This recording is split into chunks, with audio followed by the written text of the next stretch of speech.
Bonjour, bonjour, bonjour, bonjour. C'est Patricia Touré. Bonjour à tous. Alors, j'ai pas l'habitude de faire des lives, mais là, j'ai un ami qui m'a appelé hier et qui s'est retrouvé en garde à vue. Et je voulais vraiment vous partager son expérience parce que il y a beaucoup de leçons à tirer de cela. Donc, c'est pour ça que je voulais vous partager cette histoire-là. Donc, connectez-vous et je vais vous parler de l'importance en fait de pouvoir de choisir son partenaire. C'est très important. Je ne vais pas faire un live très longtemps, juste une dizaine de minutes. Donc vraiment pour vous expliquer ce qui s'est passé. Donc connectez-vous. On va commencer. Alors, bonjour, bonjour, bonjour. Alors, je vais commencer. Mais en fait, c'est un ami qui m'a appelé hier. Il sortait de garde à vue. J'étais vraiment étonnée parce que c'est pas quelqu'un qui a tourné mal, qui a l'habitude en tout cas d'ailleurs des problèmes avec la justice. Donc il m'appelle, il me dit effectivement qu'il a passé 24 heures en prison. On est venu le chercher à 6 heures du matin parce que ce qui s'est passé, il est en concubinage avec son ex et elle a appelé la police pour dire à la police qu'il a levé la main sur elle, qu'il a frappé.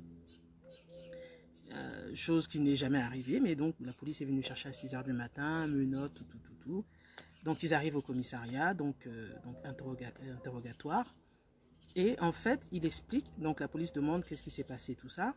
Bon, il s'avère en même temps que le jour où la dame dit qu'il a frappé, il était de garde de nuit. Donc ce n'était pas possible. Mais bon, disons que voilà, il se retrouve au commissariat donc pour pouvoir expliquer ce qui s'est passé. Donc lui dit qu'il n'a jamais frappé cette personne. Bonjour, bonjour, bonjour. Il n'a jamais frappé cette personne. Et en fait, ce qui se passe derrière, tout ce qui se passe derrière, c'est que mon ami, on va l'appeler Eric, Eric était avec cette jeune fille depuis une vingtaine d'années. Ils ont 4 enfants. Tout allait bien dans les débuts, tout ça et tout. Et là, en fait, il a acheté une maison depuis 5 ans à peu près, 4-5 ans, il a acheté une maison. C'est quelqu'un qui travaille beaucoup. Il a même 2 emplois. Il travaille énormément pour subvenir aux besoins de sa famille et tout ça. C'est quelqu'un qui bosse en tout cas. Et en fait, ce qui s'est passé, c'est que cette dame, elle ne travaille pas. Ou elle travaillait de façon intermittente. Donc, des fois, elle travaille, des fois, elle ne travaille pas. Elle est femme au foyer. Mais elle ne fait pas d'efforts particuliers. Et ce qui s'est passé, c'est que mon ami Eric en a eu marre de leur relation parce que ça n'allait pas, et des fois ça n'allait pas, et des fois ça allait. Donc ils ont décidé d'un commun accord depuis 2-3 ans que c'était fini. Ok, c'est fini, mais comme il a des enfants avec cette dame, il lui dit, bon écoute, il n'y a pas de souci, tu peux rester à la maison, moi je vais subvenir aux besoins de tout le monde comme d'habitude, puisque depuis qu'ils ont acheté la maison, il n'y a que lui qui paye le crédit, qui paye toutes les factures de la maison, qui paye tout en fait. Et donc, elle participait à rien, même pas aux courses, à l'école des enfants, à rien. Donc, il a dit, OK, il n'y a pas de souci, même si ça fait 2-3 ans, voilà, on n'est plus ensemble. Moi, je souviens aux besoins des enfants. Et si même demain, tu veux partir, il n'y a pas de souci. Je me porte caution pour toi. Je paierai la caution et la garantie pour toi pour un nouvel appartement. OK, donc elle avait commencé à chercher tout ça. Et sachant ils étaient plus ensemble. Et elle, ce qu'elle voulait, c'est qu'ils vendent la maison. Donc il a dit non, moi j'ai travaillé dur, j'ai pas envie de vendre la maison, la maison elle m'appartient, j'ai pas envie de la vendre. Et, euh, et là en fait, donc elle le pousse à bout pour qu'il craque et qu'il puisse vendre à la maison. La chance pour lui, c'est que le notaire, lors de la signature, lors de la signature de la vente chez le notaire lui avait conseillé de mettre, parce que lui devait mettre 50-50. Le notaire lui avait dit, vu comme je vois votre dame, je vous conseille plutôt de mettre 25%, 75%. Donc c'est ce qu'il a fait, sachant encore une fois que c'est lui qui paye tout le crédit, c'est lui qui paye toutes les charges de la maison, c'est lui qui paye les dépenses des enfants. Donc voilà, donc elle veut vraiment qu'il paye tout. Donc il a expliqué ça au niveau de la police. Donc il a pu faire un dossier. Donc là, il est en train de faire son dossier parce qu'il passe mardi chez le notaire avec toutes les preuves de facture, tout ce qu'il a payé, tous les virements et tout ça. Parce qu'elle veut vraiment lui arracher la maison et garder les enfants. Et garder les enfants, garder la maison et que lui sorte de la maison.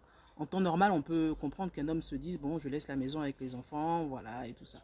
Mais bon, la manière de faire n'est pas la bonne, encore une fois. Donc, en fait, et là, aujourd'hui, il se retrouve à dormir dehors. Alors que c'est sa maison, c'est lui qui paye, sa femme et ses enfants sont à la maison, mais il dort dehors. C'est ce que la police lui a conseillé, de ne pas s'approcher d'elle en attendant le jugement, en attendant que les affaires soient faites devant le notaire. Et en fait, tout ça pour vous dire, j'avais fait une vidéo dessus pour comment trouver le bon partenaire. C'est-à-dire que l'importance de trouver et de choisir le bon partenaire. Quand vous avez une personne qui est capable d'aller mentir à la police, disant que vous l'avez frappé alors que vous êtes quelqu'un de non-violent, quand vous avez une personne qui est avec vous alors qu'elle voit que vous bossez, elle ne vous donne pas de motivation, elle ne vous pousse pas à vous dépasser, elle vous fait pas grandir, toutes ces choses-là font que on ne peut pas choisir cette personne comme partenaire. Il est vraiment important de choisir, de savoir choisir son partenaire de vie. Effectivement, il y a les sentiments qui rentrent en ligne de compte.